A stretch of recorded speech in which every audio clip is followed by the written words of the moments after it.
My name is Edward Ebenezer Jeremiah Brown. I'm a football supporter of Ipswich Town. Wherever they play, you'll find me. I haven't missed a game since I was 3. With me scarf and me rattle and a big rosette, singing where was the goalie when the ball was in the net. Follow the town, up or down. I'm Edward Ebenezer Jeremiah Brown, but everybody call me Ted.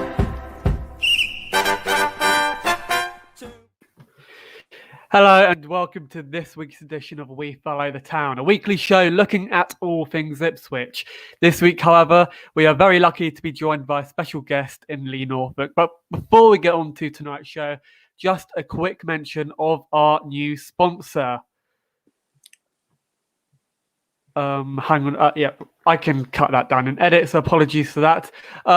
Julian Hughes is a golf coach at Old Joe's Golf and is a member of the World Golf Teachers Federation.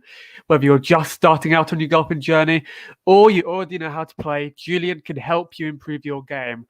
So what are you waiting for? Book lessons now through Old Joe's or directly through Julian Hughes at 07392 834 199. I'm going to say that again, 07392 834 199. But anyway, on to today's show. As I just said, we are very lucky to be joined by you, Lee. First of all, how are you? And you mentioned before you went live on air that you've been coaching today. What is that like for you? Oh, it's great, very rewarding. Giving something back to the kids, especially at the moment. They're just desperate to get back on the pitch and after such a long layoff. So, you know, we're all buzzing, to be honest, coaches as well. So has it been difficult being a coach during lockdown? Because, of course, there have been restrictions and it has been difficult to even get out there. So have you kind of found it challenging to, I guess, be a coach during like the world that we live in at the moment? Well, we've sort of maintained some contact with the boys, you know, obviously over internet and Zoom calls and that sort of thing. And as coaches, we've all kept in touch pretty much. So the only thing that's really been missing is like I say, getting out on the grass. But we've took opportunities to speak to other clubs around Europe. Actually, we've had some conference calls with some pretty, you know, Panathinaikos and clubs like that, and just to see how they do things. So we've kept our knowledge up. We've kept the communication between us all. So, as I say, just haven't been out on the pitch getting it done.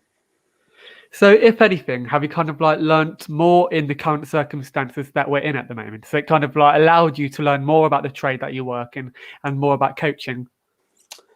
I think you never stop learning anyway, you know, either way. I've learned different things, put it that way, of how other clubs do it around, you know, do things around Europe. And I have to be pleased to say that we don't do things much different at Ipswich. You know, it's quite reassuring. The way we do things is pretty good compared to some of the top. I'm talking about some top clubs as well in Europe. At academy level, things aren't too different.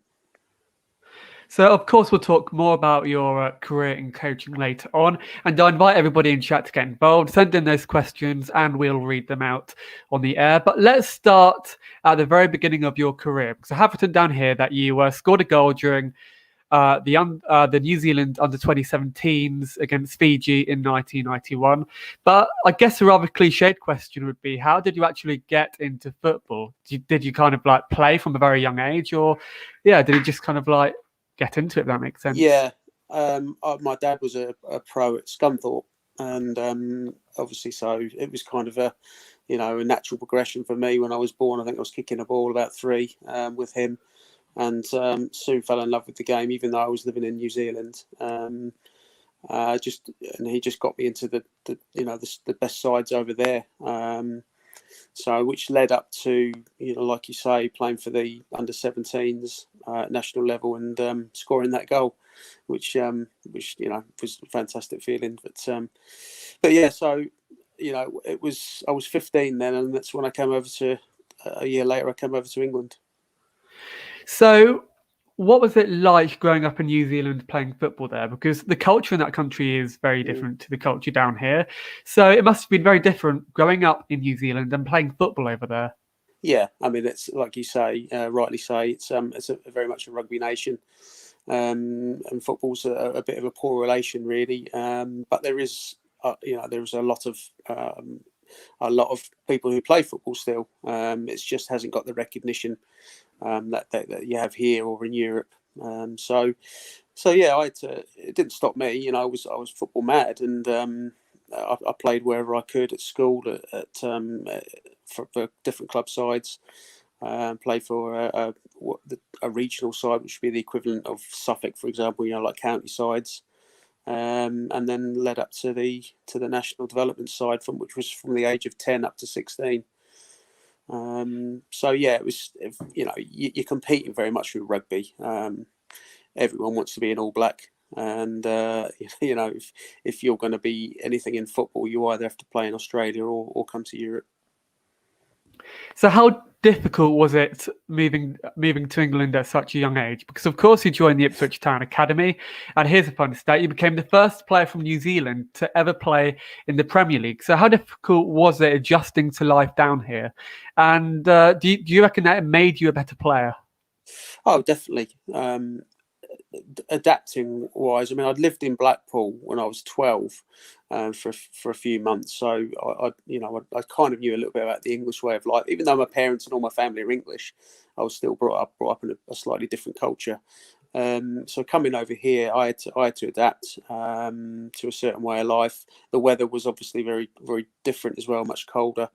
So that was I came over.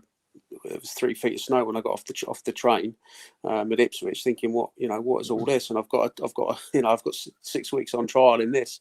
So and obviously it was a football environment, very much a football environment from top to bottom when I went down to Ipswich. So it was very different to what I was used to. But again, it opened my eyes. I had a bad first couple of days, actually, and I think that perhaps it was down to travel or just adapting to the pace of the game. But within 3 or 4 days, I was playing at the level required, and obviously good enough to get an apprenticeship. So were there any coaches, that helped you adjust to life in England? Because especially playing for a youth side, they must have made a priority just to kind of help you settle in there. Yeah, Tony Dable was the youth development officer and chief scout, and he was very accommodating and just, he was to help me settle for those 6 weeks. And then Peter Vivian was the youth team coach, and he was very good with young players. And I just never felt I didn't ever feel cast aside or forgotten or left alone or anything like that. So all I had to do was kind of play with football. I actually went to Leeds after 6 weeks. I was supposed to go to Leeds as well, but I'd already agreed to sign for Ipswich at that age. I went to Leeds, and that was very, very different. You felt like you were one of hundreds of kids. They just didn't have the time to spend that Ipswich had, where they could sort of be a bit more have a bit more one-on-one time with you. So Peter Vivian and Tony Dable were very instrumental in me settling in that time. So why did you choose Ipswich over Leeds? Was the decision to join Ipswich maybe before you had the offer from Leeds, or did you have both offers on the table before you moved down to England? No, I mean, actually, I after 2 weeks, I'd more or less agreed that I was going to have a YTS. I wanted to come to England and get a YTS. That's what I needed to do. It was my first objective, really. So once I've been offered that, I thought, great, got that in the bag. I like Ipswich. I've got some nice digs. What I had to do was go back to New Zealand first anyway to finish my school, so I wasn't going to be starting. But my family actually from Yorkshire, so I went up there anyway, and I went to Leeds, and I went to see, I can't remember, Howard Kendall was the manager, and I spoke with him briefly, and I didn't really get a nice feeling from Leeds as a club at the time. Ipswich, as I say, was more friendly. There was more chance I was going to get a chance of progressing through the ranks because of Ipswich's history with youth players. So it just made more sense. So talking about getting a chance, you made your debut against Southampton on the 25th in 1994, and he helped Town make a comeback from 1-0 down, and Town eventually won 2-1. So, what was your feeling when you first heard your name on the team sheet? What was it like making your debut? I can't describe it. It is a dream, but at the same time, you're so focused that it's very difficult to take it in at the time. So obviously, I'd been in the squad a little while. I've been travelling with the team. I've been training with the team. Just after George Burley arrived, so he was kind of getting me in the first team environment. And then the Southampton game, we were 1-0 down at half time, like you say, and it was just bringing Ian Marshall off. Lee, on you go, try and make an impact, try and make a difference. And I basically went on, ran around as much as I could, tried to get on the ball. I think it was definitely a game of two halves. We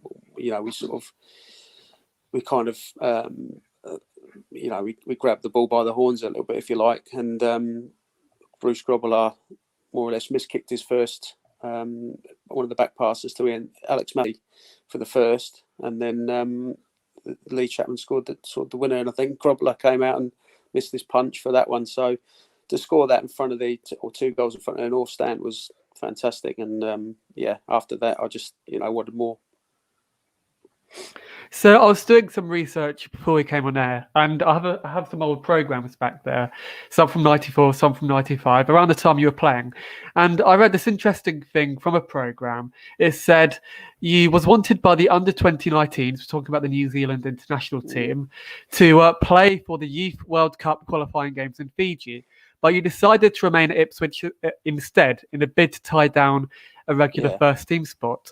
So why did you decide to do that? Was it a difficult decision to make? Because of course the games probably meant a lot to you, probably means a lot to New Zealand as a nation. So why did you basically prioritise club football over international football?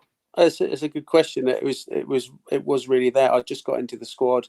I got into the team a little bit, and I think by going back to New Zealand, it might jeopardise that. I mean, going back to New Zealand, you've got to be gone for about 2 weeks, 3 weeks, really, because of the distance you're travelling. So that meant taking maybe best part of a month out of my season at a crucial time for me.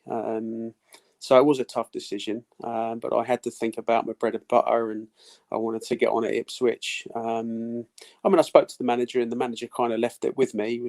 In fairness, he left it with me, but I just thought the timing probably wouldn't be right if I was to go back at that time. As much as I'll be proud to represent my country again, I just needed to make sure I cemented that place, really. And I was right on the edges, right on the fringes of getting being a more regular. But in hindsight, who knows? Maybe I could have gone and enjoyed a month in the sun, but there we are. And of course, to those in chat, if you want to get involved and ask your questions, please do go ahead and ask them. But from 1997 to 98, you went back to your home country to play for North Shore United at the age of 22. So did your career down here in England pan out the way you really wanted to? Because I know you came back later on in your career, but before that, did it really pan out? No, I think I got stopped in my tracks a little bit, really. After that season, Ipswich got relegated from the Premier League, and I think they wanted to spring back up as soon as they could. So it was more a case that it wasn't about playing young players so much. It was now we had to get back up and place first team places for me. I mean, I was competing with 7 or 8 centre midfielders. If you had Simon Milton, you had Geraint Williams, Klaus Thompson, Steve Sedgley, Adam Tanner, Steve Palmer. There was probably 7 or 8, experienced players that I was competing with for a place. So my exposure would have been was very much reduced, and opportunities weren't so much. So I went to Cambridge United. I spoke to Cambridge United. I was going to sign for them because they just sold Micah Hyde. The money wasn't very good, and then Wrexham said, "Why don't you come up here? We're looking for a player, a centre midfield." And I went up to Wrexham for 6 weeks, more or less, on the promise of a contract. they didn't move on 3 players. They were expected for 3 players supposed to move on, and they didn't move on. So they signed their contracts. Once you've been offered a contract, you can't then take it away from a player, and they had the option. And because they hadn't moved, they just thought, well, we'll just sign our contracts, we'll stay here. So again, no room in the squad for me. And so I went back to New Zealand. I had the opportunity to go back there, play for 6 months in the Summer League. And the guy who brought me back was a guy called Winton Rufer, and he was a Kiwi who had quite a distinguished career in Germany. And he said, if you come back here, I'll try and get you to a club in Germany, because he was running a team, North Shore United at the time. So I went back there, played there for 6 months, was coaching full time, and it just didn't materialise really, and I got a little bit impatient. I had a girlfriend in Ipswich, and Rushden and Diamonds had been on the phone saying, "Why didn't you come over and trial with us?" So that was it. I really came back over, and that was how I returned. So were you very much prioritising a return to England, or were you open? Yeah. I don't know, going elsewhere in Europe, maybe Germany, maybe France. Yeah, that was more or less it. I went back to refresh, see my family, clear my head a little bit, and maybe try a different avenue, which might have been Germany. I was also looking at America. There was coaching roles in America, coaching and playing roles over there. But ideally, I wanted to come back to Europe. So, and England being the first place really. So I had to make a decision after sort of 6 months. The Summer League was coming to an end. What do I do? I've got an offer to go to Rushden and Diamonds. I'll take it, and I did. I went to Rushden for about 3 weeks. Brian Talbot was the manager, and he was. We were kind of talking. We were in dialogue about signing at the end of the season, and then I got a call from Peter Morris, who was Kings Lynn manager. And he said, "Why don't you come and play for me? If you're not going to sign at Rushden, why don't you come and play for me at Kings Lynn until the end of the season?" And then he'd already got the job. He knew he'd got a job at Kettering. So he said, "At the end of the season, I'll take you to Kettering." So that was kind of my decision. I'll go play non-league at Kings Lynn for a little while, keep my fitness up, and wait and see what happens at the end of the season with Rushden. So what was it like playing in non-league with Kings Lynn? Because of course you also played for Cambridge City, and as we just mentioned, Kings Lynn, Woodbridge Town. Was it kind of a culture shock to play in the English non-league? Yeah, very different. The hardest thing was maintaining your fitness because you're not training every day. So no disrespect, the level wasn't as high as what we used to. So although Kings Lynn, what a good club that is. I can't speak highly enough as a club. It was 1,500 every week. That made it feel like a professional club, really. So yeah, it was different. And then you lose that bit of sharpness, that bit of fitness that you're used to. And I obviously had to find work as well. And it was kind of a case where you either spring back into the game full time, or you accept that maybe it's not going to happen, and you get a reality check and you think, okay, well, maybe I need to just think about another career and play non-league, which you see happening more and more now. Players are dropping into the non-league and having an alternative career, because, it's nice to play in the lower leagues, but it's tough. Every couple of years, you're worried about a contract. You might have to uproot and go somewhere else. So I think...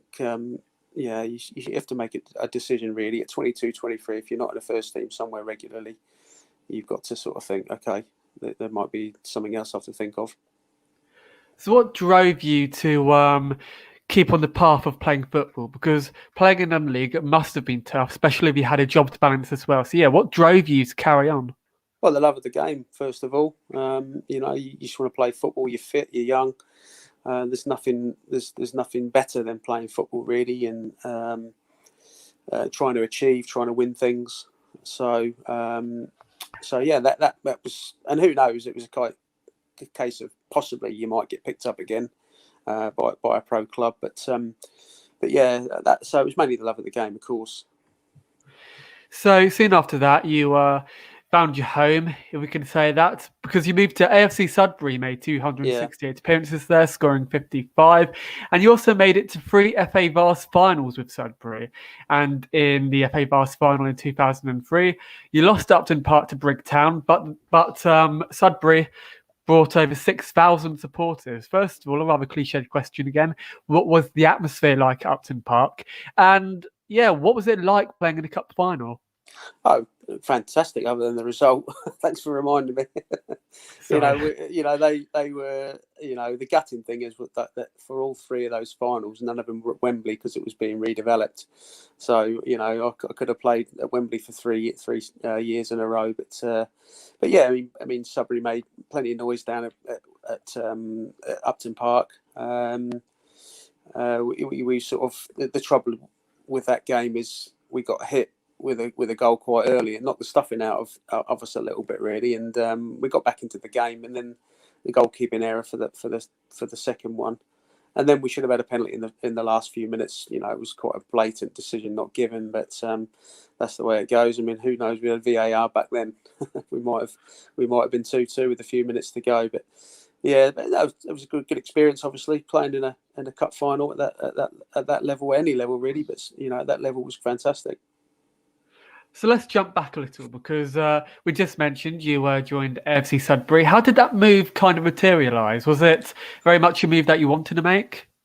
Well, I'll tell you what it was. Is when I talk about getting a job, I became a courier driver, and where I worked, there was a lad called Aaron Gardner. I don't know if you remember him. Aaron was a bit of a Sudbury legend, really. He'd been at Ipswich as an apprentice as well. And at the time, I was playing for, I think, Bishop Stortford. So it was travelling. There was a lot of travelling in that league, that Ryman Premier, going down to London all the time and down to the South Coast. So Aaron said to me, look, he was at Sudbury Wanderers at the time, and he said, why don't you come play for Sudbury Wanderers? So I spoke to Keith Martin, the manager. We agreed on what terms. So yeah, I played over there. So it was a bit more local. And then at the end of that season, I think I'd only played half of that season. I'd signed halfway through. That's when Sudbury Town and Sudbury Wanderers merged into AFC. So I was there sort of from day one. So, of course, with AFC Sudbury, you won the Jewson League Championship in 2000 and 2001. And first of all, what was it like winning the league? Was it very much a grind to win the league? Was it very much different than the experience that you would have had at the professional level? Oh, I think, to win a league at any level is an achievement. Every game's a cup final when you're up the top. Everyone wants to beat you, so you are playing 40-odd cup finals.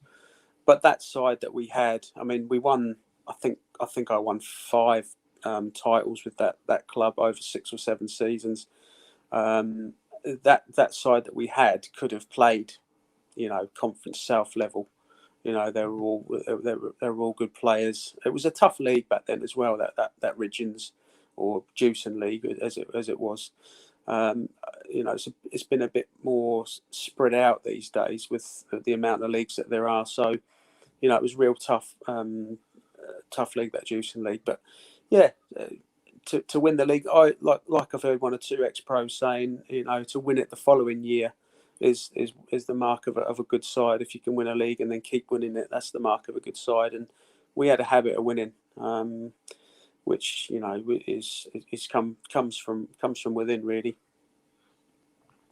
How good was Keith Martin as a manager there? Because he's more or less an AFC Sudbury legend, if I can say this, because he won plenty of cups there. He won a few league titles. So yeah, how good was he as a manager, and what did he teach you as a player? He didn't teach me anything as a player, Keith. He was a fantastic guy, Keith. Very passionate guy. Just loved his football, and he knew a good player, of course, and put some good sides together. More or less, the team would go out and do it themselves, really. Yeah, and if you didn't play well, you certainly heard about it, either at half time or full time. But and I've seen Keith have punch ups for players, and so he's very, very passionate, very hot, red blooded man, shall we say. Loved his football and I enjoyed playing for him. He was good fun. So after that, you basically became a coach. You became a player coach for Leiston FC in steps 5 and 4. So how did you get into coaching? Was it very much something that you wanted to do and something that you had ambitions to do once you finished your career as a player? Or was it something that just kind of like came about? Well, actually, my dad was a coach. As I say, after he played, he did his A licence in England before he went over to New Zealand, and so I kind of got a little bit from him. He used to take training sessions over there, and I used to sort of watch him do it. So, and then when I left Ipswich and came back that time, I got involved with the academy first time round. I was working with Tony Kinsella for a couple of seasons. The first year that we worked with the Darren Bent's year under 15s, Darren Ambrose. So it was great to work with young talent and help them on their way a little bit. And then obviously I went into playing a bit more with semi-pro.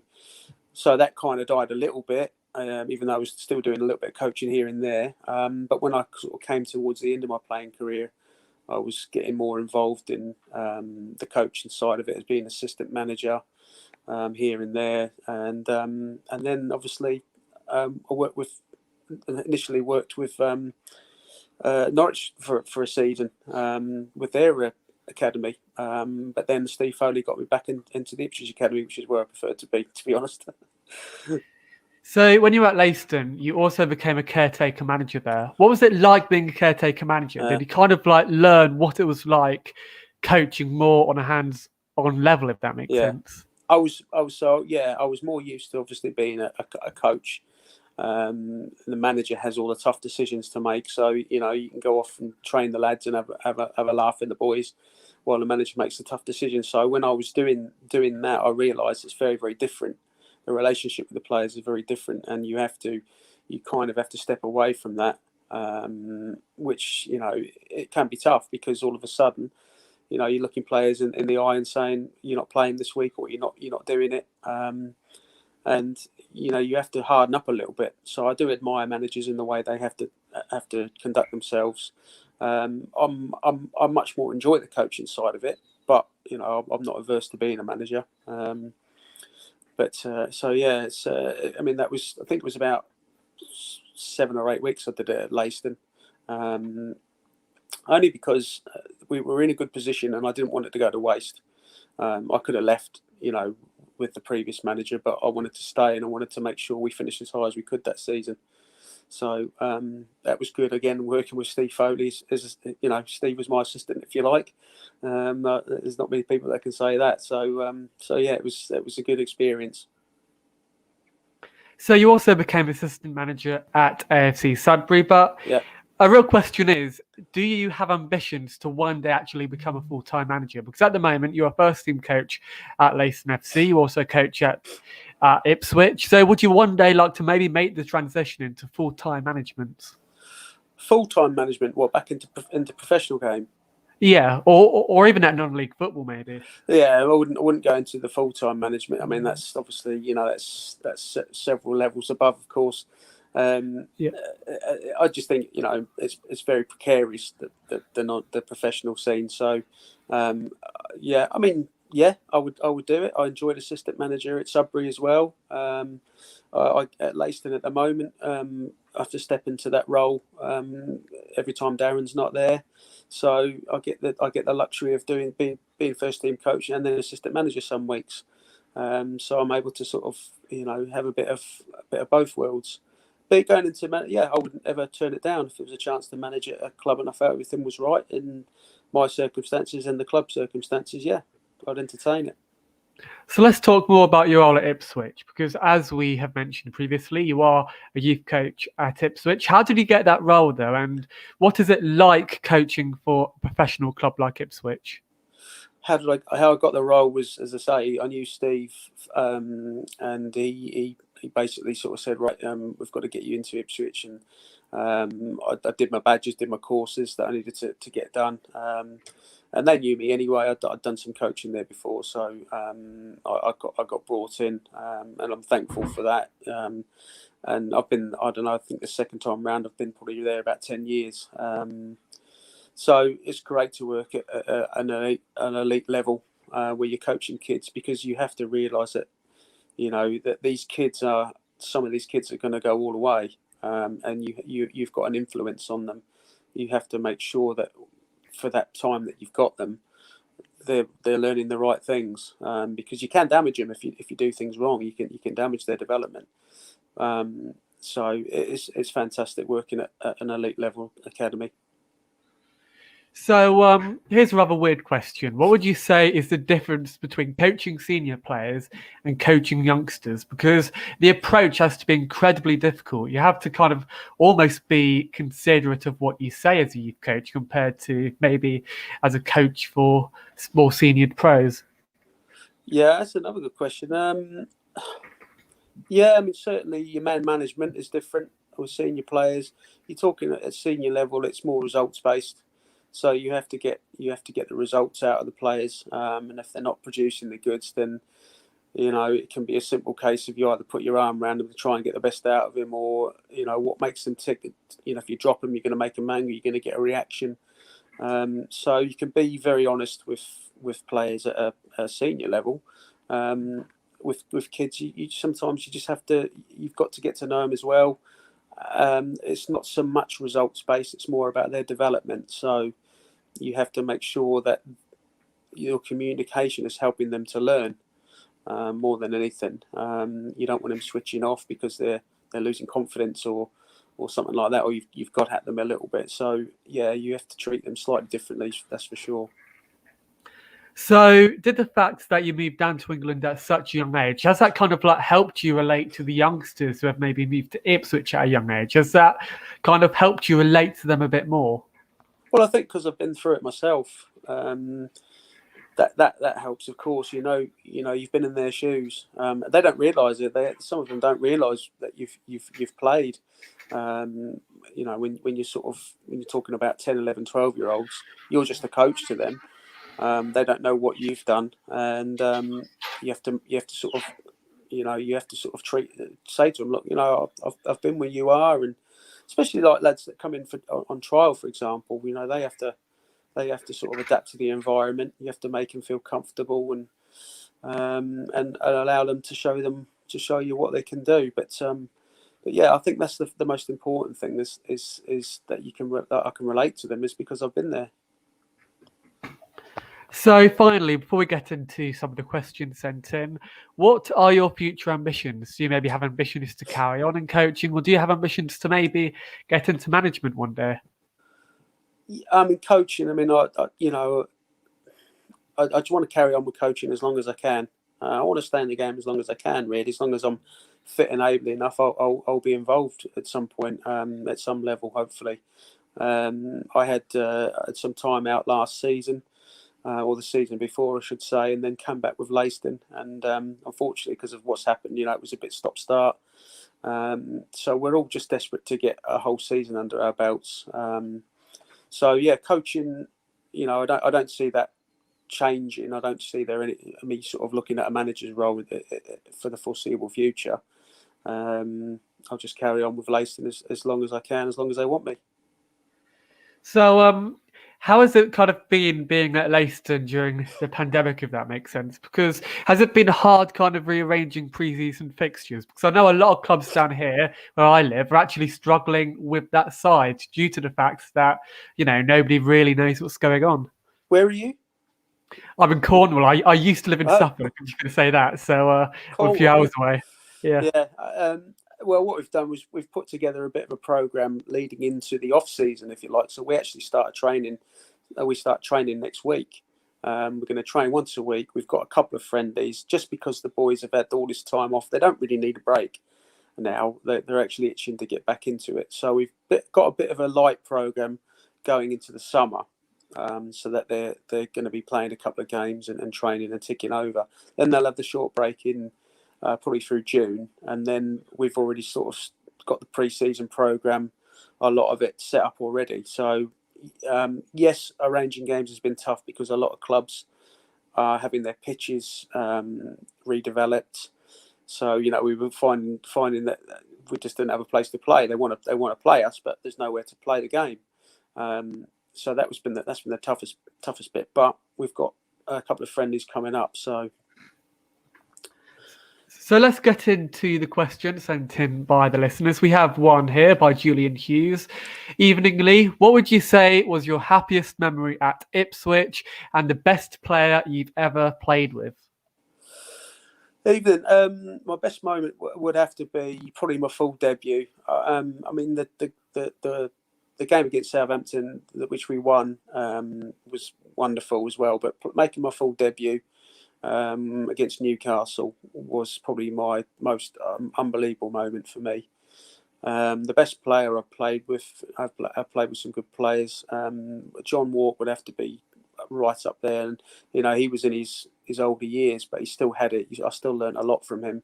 I played with some really good players in midfield: Simon Milton, Steve Sedgley, Stuart Slate, a very, very talented player when he came with us. What a player he was. So those players are the ones I would probably that jump to mind, really. So what was John Walk like to play alongside? Because he must have been a real influence to play with, especially for a younger player. He must have been an incredible player to look up to. Yeah, because he read the game. He saw it so early.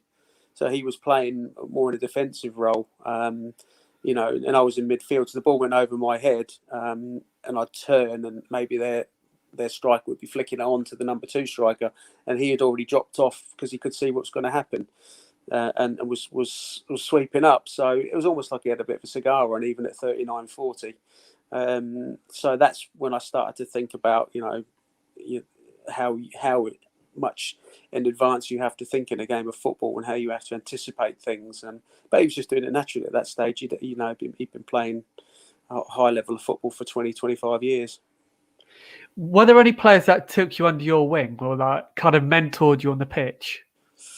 Well, actually, Stuart Slate was very, very encouraging for me. He really built my confidence up, actually.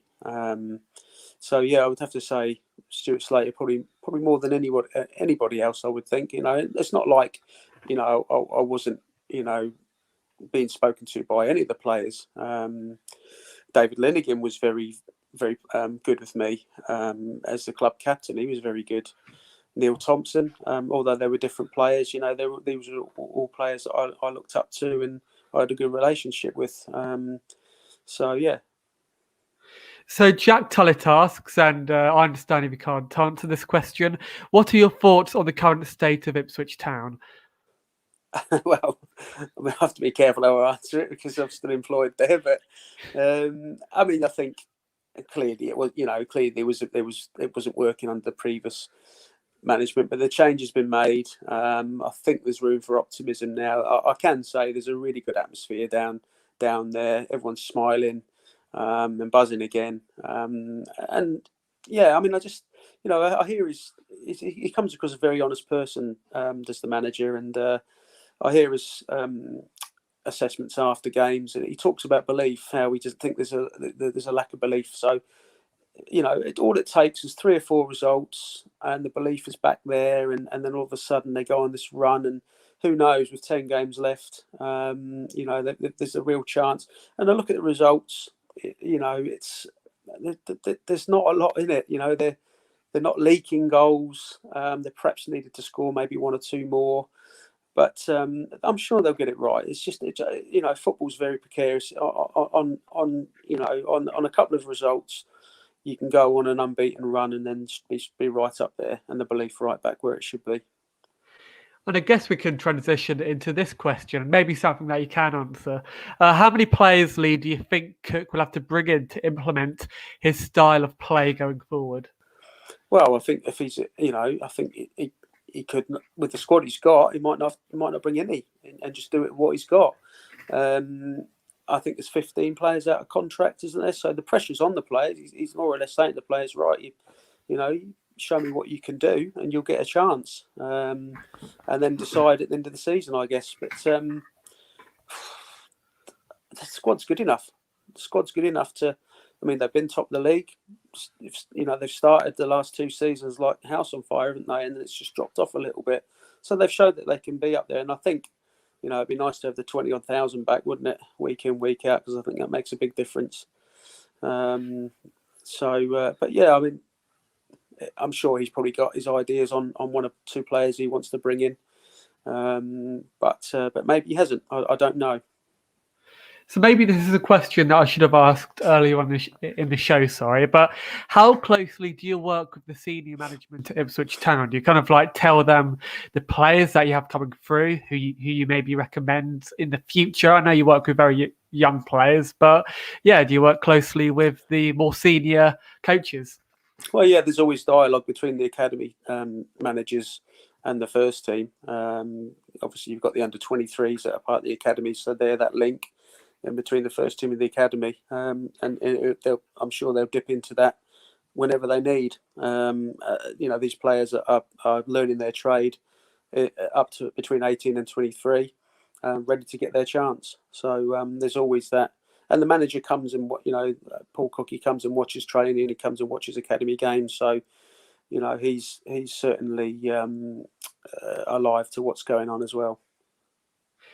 Anyway, that is a perfect way to end the show. I just want to thank everybody who... Well, we actually have one final question. I was just about to wrap up, but I'm going to ask you one more and then we will wrap up because it is getting late. Sure. So, Julian Hughes again says, Lee, do you have any funny stories I can wind Stuart Slater up as he has golf lessons with me in 2 weeks' time? And then he goes on to say he's a great bloke. So, any funny stories for Julian? Funny stories about Stuart? I just remember, I mean, he was a really good lad. I got on really well. It was almost like, this player who'd come from West Ham and Celtic. It was almost like he was just, a young lad, really. He was very funny and had no ego whatsoever. So I got on really well with him. The only thing I can remember is that he had to sell his missus golf for £1, or had to buy his missus golf for £1. So you can call him a bit of a cheapskate, really. I think his missus got a lovely golf, but it only cost £1. You'd have to ask him why that was. I don't really know where that's come from, to be honest, where he got it from, but it only cost him £1. So there you go. That's something you can wind him up when you see him in 2 weeks. But anyway, now we'll wrap up because it is getting late. I just want to thank all of those who have taken part in the chat. And I just want to thank you as well, Lee, because we really appreciate you having you on and we really appreciate the time you've taken to talk to us. So yeah, thank you very much. That's a pleasure. Thanks for having me. And of course, we'll be back next week. We'll be back next Wednesday and next Sunday for more We Follow the Town, as well as a Wigan review. And of course, you can find us on Twitter at We Follow the Town. And of course, you can find the show on YouTube, iTunes, Spotify, and Stitcher Radio. So thank you very much for joining in, and I'll see you all next week.